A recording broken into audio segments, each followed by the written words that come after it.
Hello everyone, welcome to my YouTube channel. हम फिर से लेकर आए आपके लिए एक नया वीडियो। इस वीडियो में हम कंटिन्यू करेंगे अपने टॉपिक्स को from the vector calculus. Vector calculus में हम लोगों ने बेसिक जो डिफरेंशिएशन था उसको पढ़ा था। उसके बाद हमने स्पेशल टाइप्स के जो डिफरेंशिएशन थे, कर्ल्स, ग्रेडियंट एंड डाइवर्जेंस, उनको भी कर लिया था। तो आज के इस वीडियो में हम स्टार्ट करेंगे इंटीग्रेशन से। जो different type of integration that can be performed with the help of vector, है ना, फंक्शंस। तो आज हम लोग वो सारे देखेंगे किस तरीके से हम लोग इंटीग्रेशन कर सकते हैं। तो बने रहिएगा वीडियो के लास्ट तक। वीडियो पसंद आए तो लाइक एंड शेयर करना मत भूलिएगा। चैनल पर नए हैं तो चैनल सब्सक्राइब जरूर कर लीजिएगा। तो चलिए स्टार्ट करते हैं वेक्टर इंटीग्रेशन। वेक्टर इंटीग्रेशन जो हम लोग स्टार्ट करेंगे, इसमें बेसिकली हम लोग थ्री टाइप्स के इंटीग्रेशंस पढ़ेंगे, है ना। सबसे पहला इसमें होगा लाइन इंटीग्रल, दूसरा हम लोग इसमें देखेंगे सरफेस इंटीग्रल, एंड तीसरा जो हम लोग देखेंगे वो होगा वॉल्यूम इंटीग्रल। ओके, तो वन बाय वन करके हम ये तीनों इंटीग्रल्स को देख लेते हैं और इनसे रिलेटेड प्रॉब्लम्स को भी कर लेते हैं कि किस तरीके से इन इंटीग्रल्स को हम लोग डील करेंगे। तो पहला इंटीग्रल हमारा है line integral. Line integral actually क्या होता है, अगर हम किसी भी इंटीग्रल को, है ना, अलोंग एनी कर्व देख रहे हैं, या integral will be evaluated along any curve, अगर हम किसी भी इंटीग्रल को कर्व के अलोंग इवैल्यूएट कर रहे हैं तो हम उसको बोलते हैं लाइन इंटीग्रल। ठीक है। अब इसको इंटीग्रल को ऑब्टेन कैसे करते हैं? This integral is obtain by the integral over C F D R, है ना। तो यहाँ पे अगर हम अपने f को इस तरीके से लिख लें, f is equal to F one I cap plus F two J cap plus F three K cap. ठीक है। और डी आर मैंने बताया था लास्ट वीडियो में कि जो हमारा डी आर होता है, this is actually D X I cap plus D Y J cap plus D Z K cap. ठीक। अब इन दोनों का डॉट प्रोडक्ट अगर हम ले लेंगे तो क्या बन जाएगा? एफ वन डी एक्स हो जाएगा, एफ टू डी वाई हो जाएगा, plus F three D Z हो जाएगा। तो ये हमारा इस तरीके से लाइन इंटीग्रल है जो वो डिफाइन होता है। ठीक है। अब इस लाइन इंटीग्रल की हेल्प से हम लोग क्या क्या इवेलुएट कर सकते हैं? तो बेसिकली हम दो इंपॉर्टेंट चीज देखेंगे यहाँ पे। एक तो वर्क डन और दूसरा सर्कुलेशन। ये दोनों डिफरेंट केसेस है। वर्क डन हमें कब मिलेगा? जब हम एफ, यहाँ पे जो एफ फोर्स है वो अप्लाई हो रहा है, ठीक है, ऑन अ कर्व, है ना, और किसी स्मॉल ड्यूरेशन में जो डिस्प्लेसमेंट है वो डी आर है। स्मॉल स्मॉल ड्यूरेशन में स्मॉल, है ना, डिस्प्लेसमेंट, तो जो वर्क डन होगा वो एफ इंटू, है ना, डेल्टा आर होगा। अगर हम पूरा इंटीग्रेट कर देंगे इसको अलोंग द कर्व सी, तो हमें क्या हो जाएगा? इस कर्व के अलोंग जितना भी वर्क डन होगा वो हमको मिल जाएगा, इट इज डब्ल्यू। ठीक है ना। वर्क डन कैसे मिलेगा? इफ वेक्टर एफ, यानी a force F is applied, है ना, किसी भी कर्व पे, किसी पार्टिकल पे फोर्स एफ अपने अप्लाई किया हुआ है, और उसके स्मॉल ड्यूरेशन में जो डिस्प्लेसमेंट है वो डी आर है, तो वर्क डन होगा उस स्मॉल डिस्प्लेसमेंट के लिए वर्क डन होगा एफ डी आर। इंटीग्रेट कर देंगे तो लॉन्ग द होल कर्व हमें क्या मिल जाएगा? वर्क डन मिल जाएगा। इसके बाद हम बात करते हैं सर्कुलेशन की। सर्कुलेशन होगा जब हमारा कोई फ्लूइड जो है वो फ्लो कर रहा होगा, है ना। तो अगर कोई हमारा फ्लूइड है वो फ्लो कर रहा है विद द वेलोसिटी एफ, यहाँ पे जो एफ होगा वो वेलोसिटी होगा, और वर्क डन में जो एफ होगा दिस इज फोर्स। तो अगर हमारा कोई भी फ्लूइड है जो वेलोसिटी एफ से, है ना, फ्लो कर रहा है, तो कर्व सी के लॉन्ग जो इसका सर्कुलेशन है वो निकालने के लिए हम लोग क्या करेंगे? एफ इंटू डी आर का यूज करेंगे, मतलब लाइन इंटीग्रल का यूज कर लेंगे। तो ये बेसिक दो इंपॉर्टेंट एप्लीकेशन है लाइन इंटीग्रल के। फोर्स निकाल सकते हैं और हम लोग वेलोसिटी यहाँ पे सर्कुलेशन भी कैलकुलेट कर सकते हैं। तो कुछ एग्जांपल्स मैंने यहाँ पे दो नोट किए हुए हैं, हम लोग एग्जांपल्स की हेल्प से देखेंगे कैसे हम लोग लाइन इंटीग्रल को इवेलुएट करेंगे। फर्स्ट एग्जांपल में हमें क्या है? Line integral F D R evaluate करना है, जहां पे जो एफ है it is given by the sine Y I cap plus x one plus cos Y J cap, और जो हमारा कर्व सी है this is actually X square plus Y square is equal to A square and Z is equal to zero. ठीक है, ये हमें evaluate करना है। तो यहाँ पे देखो, हम अगर हम बात करें, हमारा ये कर्व एक्चुअली गिवन है एफ डी आर, है ना। एफ डी आर हमारा क्या बन जाएगा? जब हम इसको इसके साथ मल्टीप्लाई करा देंगे, इन दोनों का डॉट प्रोडक्ट करा देंगे एफ का डी आर के साथ, तो बेसिकली ये बन जाएगा साइन वाई। चलो मैं पूरा लिख ले रहा हूँ यहाँ पे, साइन वाई आई कैप हो गया one plus cos Y J cap हो गया, और इसका मल्टीप्लाई होगा D X I cap D Y J cap plus, है ना, डी जेड के कैप। अब डॉट प्रोडक्ट में क्या होगा, आई के कंपोनेंट का आई के कंपोनेंट के साथ मल्टीप्लाई हो जाएगा, तो ये आ जाएगा यहाँ पे c sine y d x plus x one plus cos y, यहाँ पे डी वाई आ जाएगा, एंड डी जेड वाले टर्म्स यहाँ पे के का कंपोनेंट है नहीं, जीरो है, तो मतलब डी जेड वाला टर्म क्या हो गया, जीरो हो गया, ये हमारा बन गया। अब ये देखो यहाँ पे हमारा टर्म्स जो है वो एक्स और वाई में है, और एक्स वाई में जो रिलेशन है वो X square plus Y square equal to A square given है, मतलब इस ये क्या है, इक्वेशन ऑफ सर्कल गिवन है, ठीक है। तो इक्वेशन ऑफ सर्कल के लिए हम लोग क्या करेंगे, इसको पैरामीट्रिक इक्वेशन में कन्वर्ट कर लेंगे, जो कि हमें पता है ये होता है ए साइन टी होता है, सॉरी ए कॉस टी होता है, X is equal to A cos T होता है, Y is equal to A sine T होता है, ठीक है। यहाँ से हमें क्या मिल गया, ये हमें जो इक्वेशन ऑफ कर्व गिवन है ये सर्कल की इक्वेशन है, और इसकी पैरामीट्रिक इक्वेशन होती है X is equal to A cos T, Y is equal to A sine T. तो यहाँ से अगर हम dx की वैल्यू कैलकुलेट करें तो dx हमारा हो जाएगा minus a sine T into D T, and dy की वैल्यू अगर हम कैलकुलेट करें तो ये हो जाएगा a cos t into D t. मतलब ये ना कि हम पूरे इंटीग्रल को in terms of t convert कर रहे हैं, तो dx dy को भी इन टर्म्स ऑफ dt लिखना पड़ेगा। अब हम क्या करेंगे, एक्स वाई की वैल्यू यहाँ सब्स्टिट्यूट कर देते हैं, तो ये क्या बन जाएगा, इंटीग्रेशन। अब यहाँ पर देखो हमारी जो पूरी इक्वेशन है, पूरा जो इंटीग्रेंट है वो इन टर्म्स ऑफ t बन गया। t हमारा क्या है, t हमारा क्या है, एंगल है, और सर्कल में जो एंगल होता है वेरी करता है 0 से 2 पाई तक, ठीक है। t जो हमारी लिमिट होगी ये वेरी करेगी 0 से लेकर के 2 पाई तक। Now sine a sine t and dx क्या हो जाएगा, dx हो जाएगा हमारा minus a sine t dt, ठीक है, एंड प्लस इंटीग्रेशन ओवर 0 से 2 पाई, x हमारा क्या है, x हमारा a cos t है, and 1 plus cos a sin t, ठीक है, एंड dy हमारा क्या है, a cos t dt, a cos t dt, ठीक है, इस तरीके से बन गया। तो अब अगर हम इसको देखें तो ये फाइनली हमारा क्या बन गया, दिस बिकम्स, इसको थोड़ा रफ कर रहे थे हम लोग,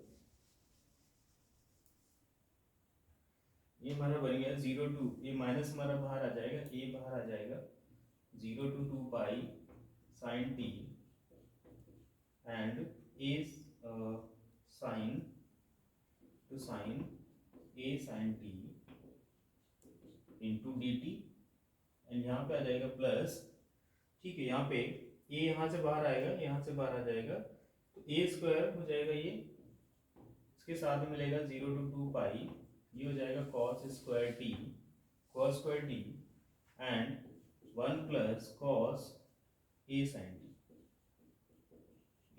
t और इंटू डी टी, ठीक है। तो ये इस तरीके से हमारा इंटीग्रेशन बन गया। अब क्या करेंगे हम लोग, इसको t के रिस्पेक्ट में इंटीग्रेट कर लेंगे, ठीक है, और जो वैल्यू हमारी आएगी वो क्या होगी, यहाँ से इस इंटीग्रल की वैल्यू हो जाएगी, ठीक है। हम क्या कर लेंगे, इसको इंटीग्रेट कर लेंगे विद रिस्पेक्ट टू t, तो ये हमारा क्या हो जाएगा, इंटीग्रेशन जो भी वैल्यू आएगी वो हमारा क्या हो जाएगा, दिस इंटीग्रल की वैल्यू हो जाएगी, ठीक है। अभी इंटीग्रेशन, इसमें डेफिनेट इंटीग्रल की कुछ प्रॉपर्टीज भी यूज हो सकती हैं, हम सब्स्टिट्यूशन मेथड भी यूज कर सकते हैं, तो एनी हाउ अगर ये इंटीग्रल आप इवेलुएट करेंगे, ठीक है, जो वैल्यू आएगी इस इंटीग्रल की वही इसकी वैल्यू हो जाएगी। नेक्स्ट हमारा क्या है, नेक्स्ट क्वेश्चन में हमें क्या करना है, नेक्स्ट क्वेश्चन में हमें वर्क डन फाइंड करना है, ठीक है। और वर्क डन हम कैसे फाइंड करेंगे, अलोंग, सबसे पहले तो हमें यहाँ पे देखिए वर्क डन फाइंड करना है, force is given by this vector, तो हमें क्या करना है, along the line this to this and along the curve, मतलब ये दो तरीके से वर्क डन फाइंड करना है। तो जब हम पहला वाले तरीके में जाते हैं, ठीक है, फर्स्ट वाले में जाते हैं, तो यहाँ पे हमें लॉन्ग लाइन गिवन है, तो लॉन्ग लाइन गिवन है तो हम सबसे पहले क्या करें, इन पॉइंट से पास होने वाली लाइन की इक्वेशन निकाल लेते हैं। तो इक्वेशन कैसे निकलेगी, यहाँ से हम क्या करते हैं, यहाँ पे x माइनस x1 इस तरीके से होता है, x माइनस, अगर मान लेते हैं हम इसको मानते हैं x1 y1 z1, और ये होता है x2 y2 z2, तो इक्वेशन कैसे लिखते हैं, x माइनस x1 मतलब 0 हो गया, x2 माइनस x1 ये 2 आ गया, equal to y minus y1 0 हो गया, y2 माइनस y1 1 हो गया, एंड z माइनस z1 ये आ गया 3 माइनस 0 3 और इक्वल टू लेट कर लेते हैं टी। ठीक है, तो यहाँ से क्या हो गया, x हमारा आ जाएगा 2t, y हमारा हो जाएगा 3t एंड z हमारा भी y हो जाएगा t एंड z हो जाएगा 3t। ठीक है, यहाँ से dx की वैल्यू क्या आ जाएगी, dx आ जाएगा 2dt, dy आ जाएगा dt एंड dz आ जाएगा 3dt। ठीक है, ये सारा हमने कन्वर्जन निकाल लिया। अब जरा लिमिट देख लेते हैं d की। यहाँ देखो x हमारा क्या है 2t है।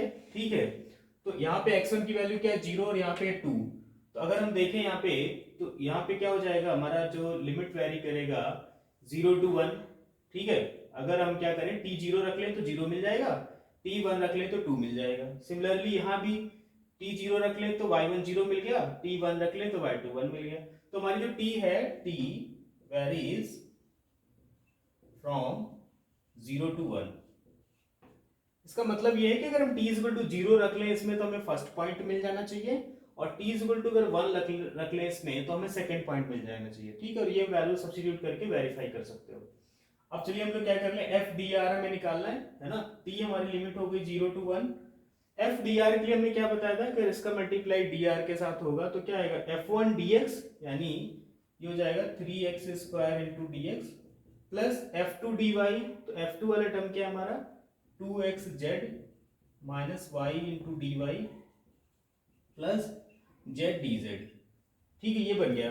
अब यहाँ पे हम लोग क्या करेंगे, x y z की वैल्यू रखेंगे, dx dy dz की वैल्यू रखेंगे, तो हमारा जो पूरा इंटीग्रेशन है वो इन टर्म्स ऑफ t कन्वर्ट हो जाएगा 0 to 1, है ना। 3x स्क्वायर हमने यहाँ पे रखा, तो 3x स्क्वायर का मतलब हो गया 3 into 4 t square, 3 into 4 t square हो गया, इंटू dx, dx हमारा क्या है 2 dt है, इंटू 2 और आ गया, dt हम एक साथ लिख लेंगे पूरा। फिर 2xz हो गया हमारा, है ना, 2xz, तो 2 इंटू x हो गया 2t, z हो गया 3t, यानी 6t स्क्वायर 12t स्क्वायर हो गया ये, माइनस y हमारा कितना है t है। ठीक है, इसके साथ जो dt होगा हम उसको भी लास्ट में लिख लेंगे, फिर प्लस z dz, z हमारा 3t है। ठीक है, और एक मिनट यहाँ पे जरा इसको मल्टीप्लाई में करा, dy जो हमारा dt है तो कोई मल्टीप्लाई नहीं होगा, और dz जो हमारा 3dt है तो ये यहाँ पे आ जाएगा 9t, और इस पूरे के साथ हमारा क्या आ जाएगा dt। बेसिकली इसमें कुछ नहीं करना, मैं बता रहा हूँ, इतना परेशान जरूरत नहीं है। यहाँ पे x y z जो मैंने कन्वर्जन लिए हैं वो रख देना है, dx dy dz रख देना, और t की लिमिट 0 से 1 रख देना है। अब हम इस इंटीग्रेशन को इवेलुएट कर लेंगे तो हमारा वर्क डन आ जाएगा। ठीक है, यहाँ से क्या आ जाएगा, वर्क डन आ जाएगा, मेरे हिसाब से 16 शायद आ रहा है या 1/16 आ रहा है, तो देख लेंगे इसको। ठीक है, जो भी आ रहा होगा। एक तो ये वैल्यू होगी हमारी, है ना। अब हमें क्या करना है, इस कर्व के लॉन्ग निकालना है। ठीक है, हमें क्या करना है, इस कर्व के लॉन्ग निकालना है। तो कैसे निकालेंगे, जरा सेकेंड पार्ट देख लेते हैं इसका।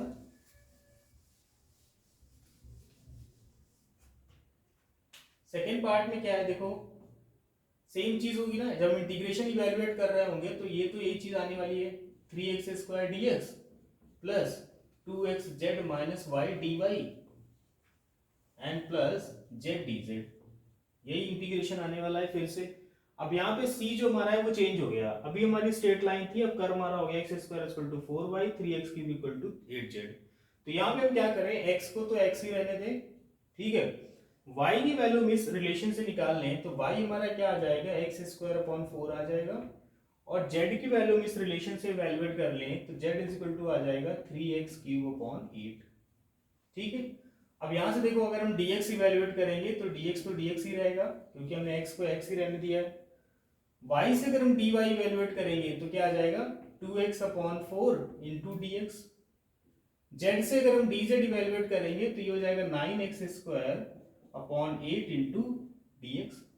ठीक है, अब क्या हो गया, x y z की वैल्यू मिल गई, dx dy dz की वैल्यू मिल गई सिंगल, है ना, सिंगल इंटीग्रेंड में, मतलब सिंगल वेरिएबल में। हमें सारे 3 वेरिएबल्स था, हमने इनको सिंगल वेरिएबल में कन्वर्ट कर लिया, और वो सिंगल वेरिएबल हमारा x होगा, और x की लिमिट में ऑलरेडी गिवन है 0 से 2, तो हमारा होल इंटीग्रल कन्वर्ट हो जाएगा 0 to 2। अब यहाँ c लिख लेते हैं, 0 से 2।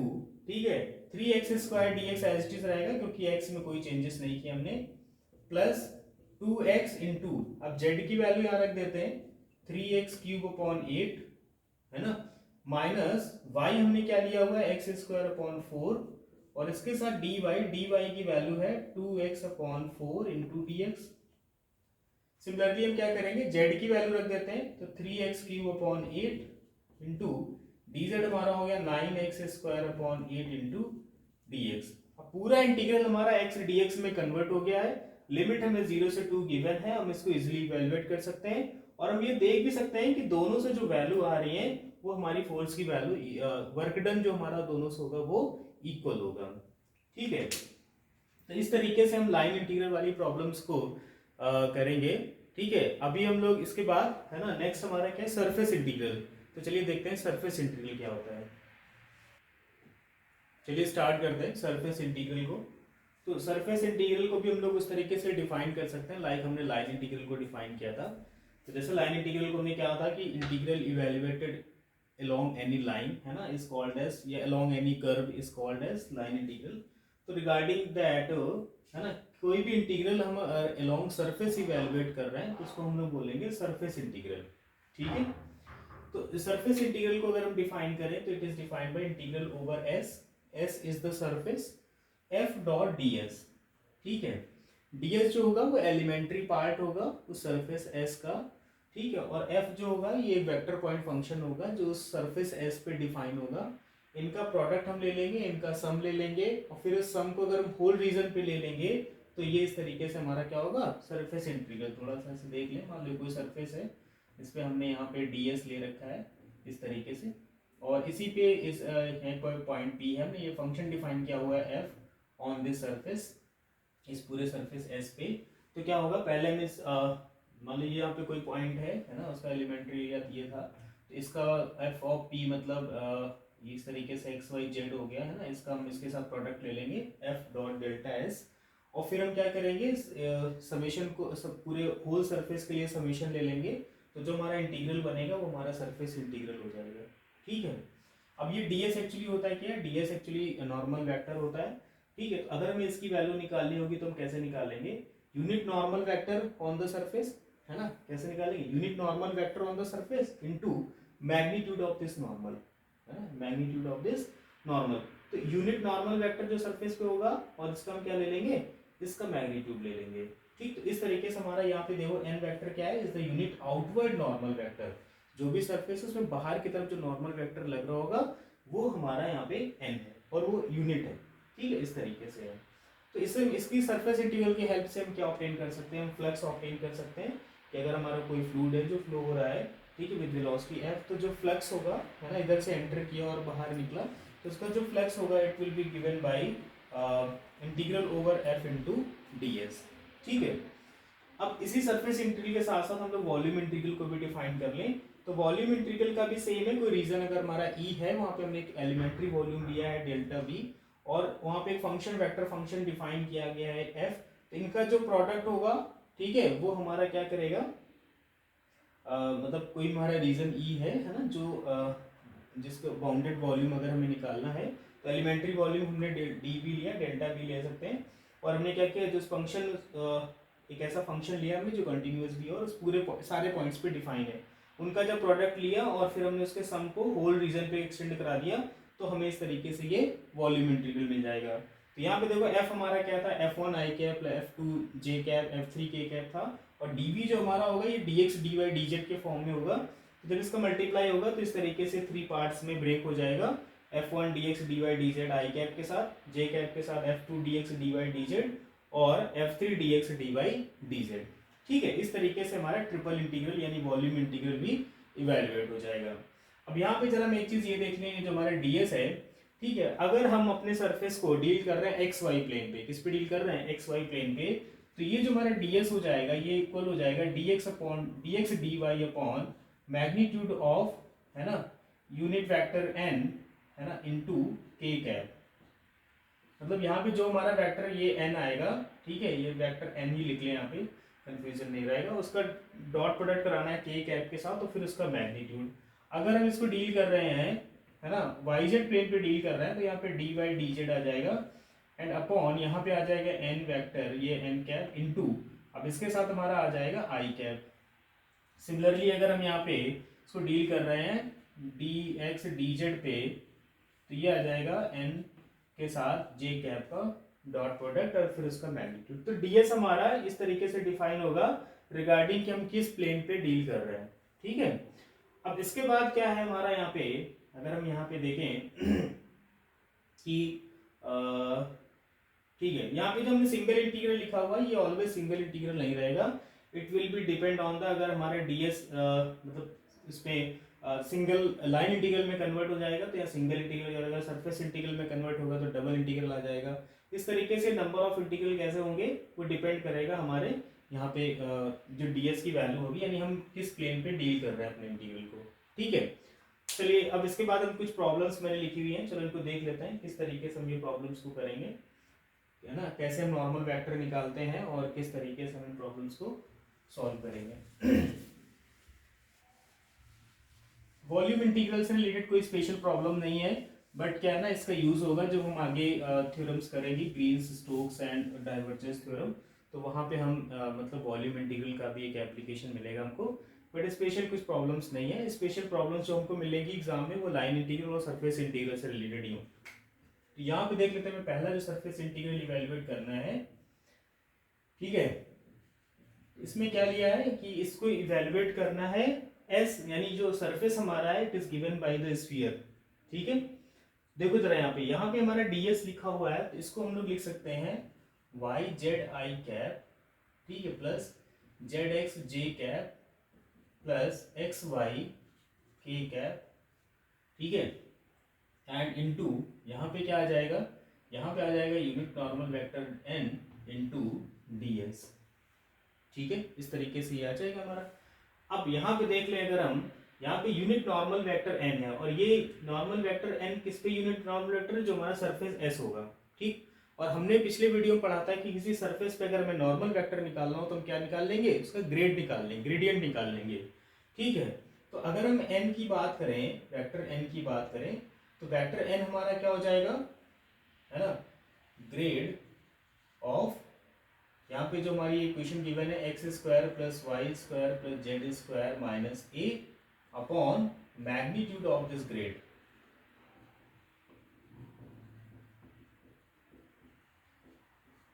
ठीक है ना।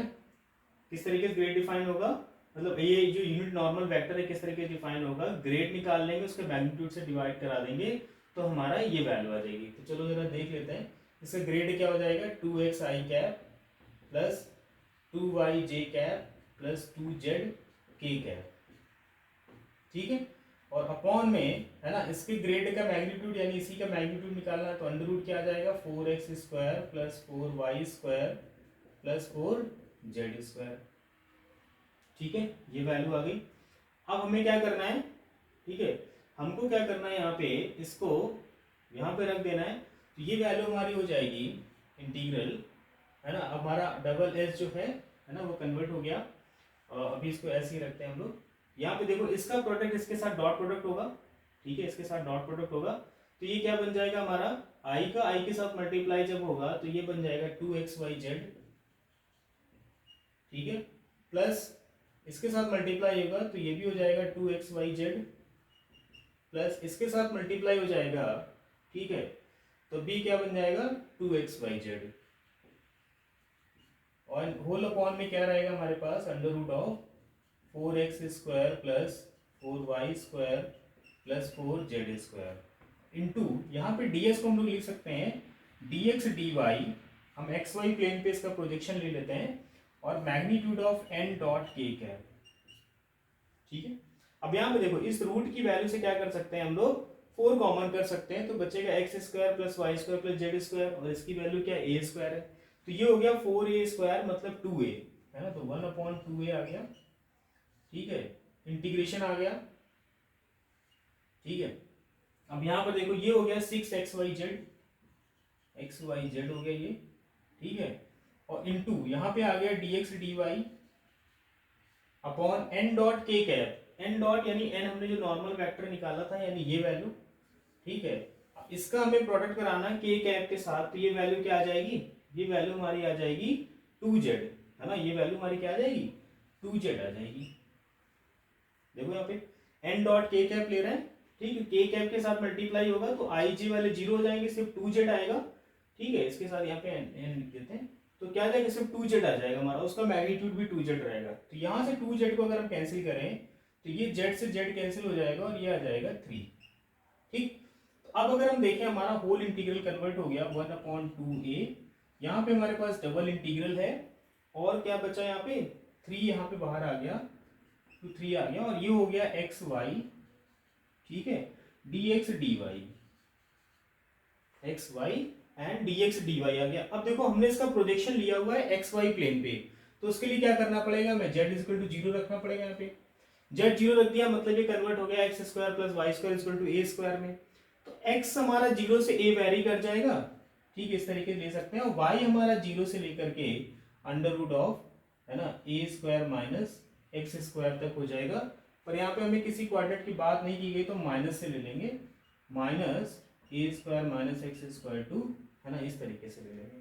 ठीक, तो इस तरीके से ले लेंगे। फिर यहाँ पे हमें दिया जाएगा कि फर्स्ट ऑक्टेंट की बात हो रही है तो फिर हम 0 से लेकर के ले लेंगे। ठीक है, तो इस तरीके से हम क्या कर सकते हैं, अपना लाइन इंटीग्रल जो है उसको इवेलुएट कर सकते हैं। अब यहाँ पर देखो हम चाहते तो यहाँ ds को yz प्लेन पे भी इसका प्रोजेक्शन ले सकते थे, तो dy dz आता n डॉट j कैप आता, dy dz आता n डॉट i कैप आता है ना। तो जब n डॉट i कैप आता तो यहाँ पे आता 2x, तो 2x यहाँ से कैंसिल आउट हो जाता। ठीक है, yz में बचता और यहाँ x 0 रख के हम y और z की लिमिट अप्लाई करा देते। ठीक है, तो हमें सेम वैल्यू मिलती है, हम किसी भी प्लेन के अबाउट इसका प्रोजेक्शन लेके इसको इवेलुएट कर सकते हैं। ठीक है, अब चूंकि डबल इंटीग्रल है यानी सरफेस इंटीग्रल है तो हमें 3 डायमेंशन को 2 डायमेंशन में कन्वर्ट ही करना पड़ेगा, तभी जाके हम इसको सरफेस इंटीग्रल को इवेलुएट कर पाएंगे। ठीक, चलिए, होप कि थोड़ा बहुत समझ में आया होगा। हम नेक्स्ट प्रॉब्लम करेंगे तो ये बिल्कुल क्लियर हो जाएगा किस तरीके से हमारा क्वेश्चन होना है। इसको यहाँ से रफ कर दे रहे हैं।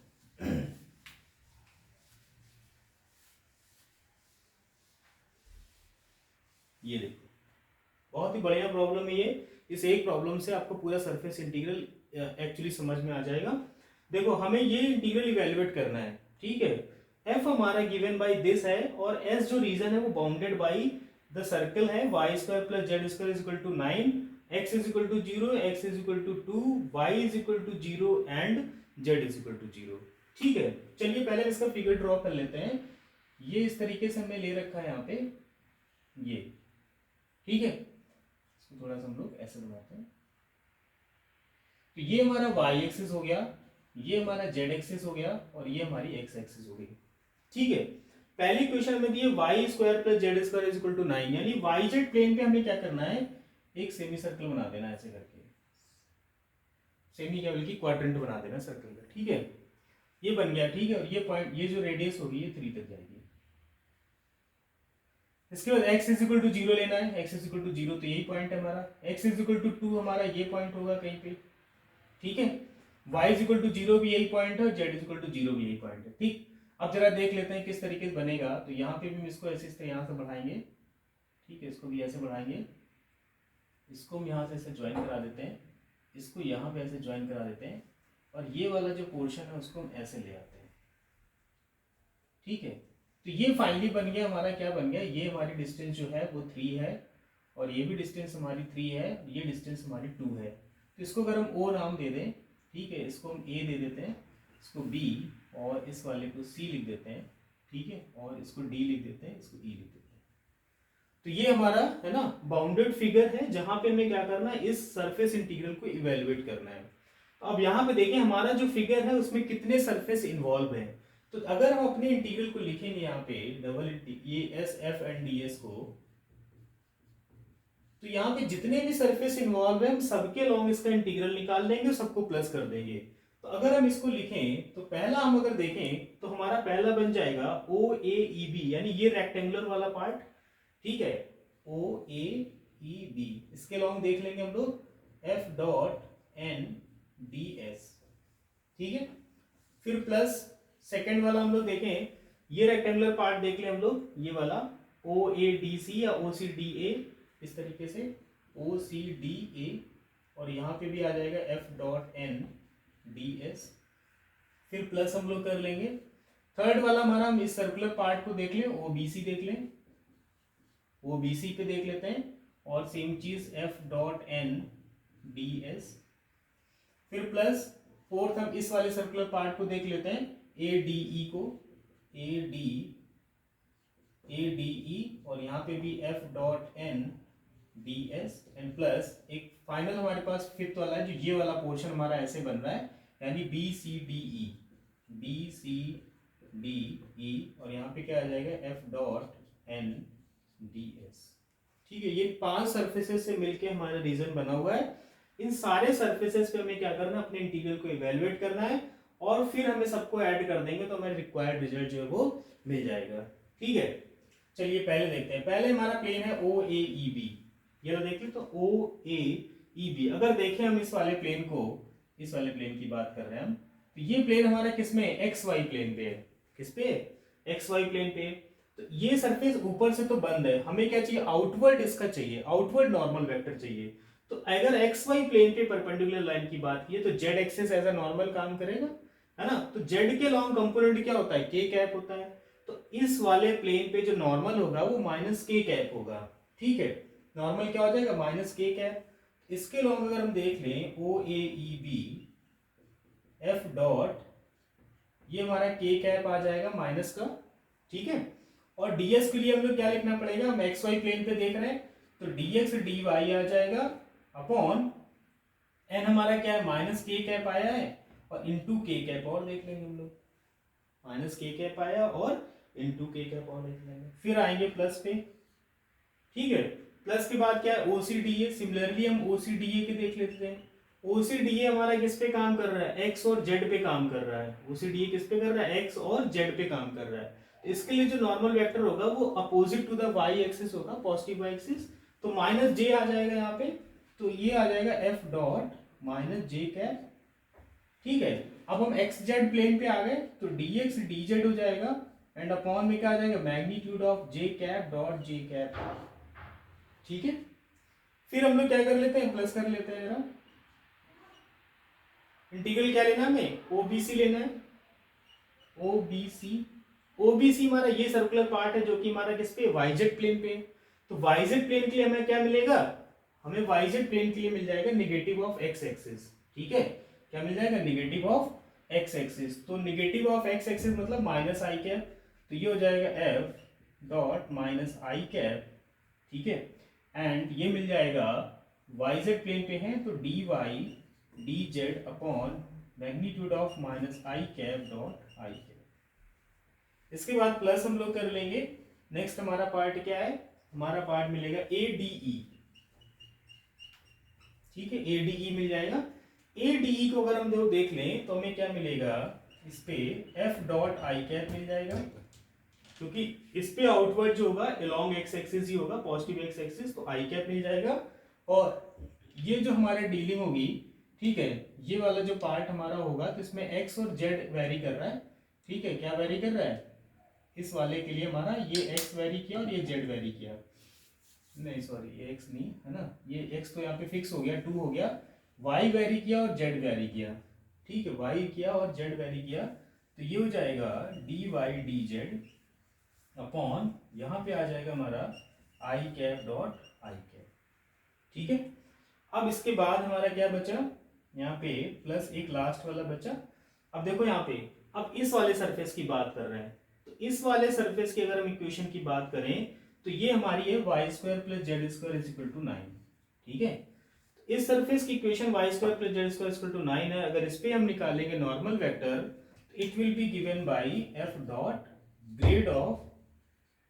Grade of y square plus Z square minus 9 upon magnitude of grad of y square plus Z square minus 9 और इनटू। ठीक है, अब ये किस प्लेन की बात हो रही है ना, वाईजेड प्लेन की बात हो रही है। तो यहाँ पे क्या आ जाएगा हमारा, है ना, इसका प्रोजेक्शन हम लोग ले लेते हैं। वाईजेड प्लेन पे हम बात कर रहे हैं, हमारा वाई वेरी कर रहा है और जेड वेरी कर रहा है। ठीक है, एक्स वाई जेड तीनों वेरी कर रहा है, तो हम किसी पे भी इसका ले सकते हैं।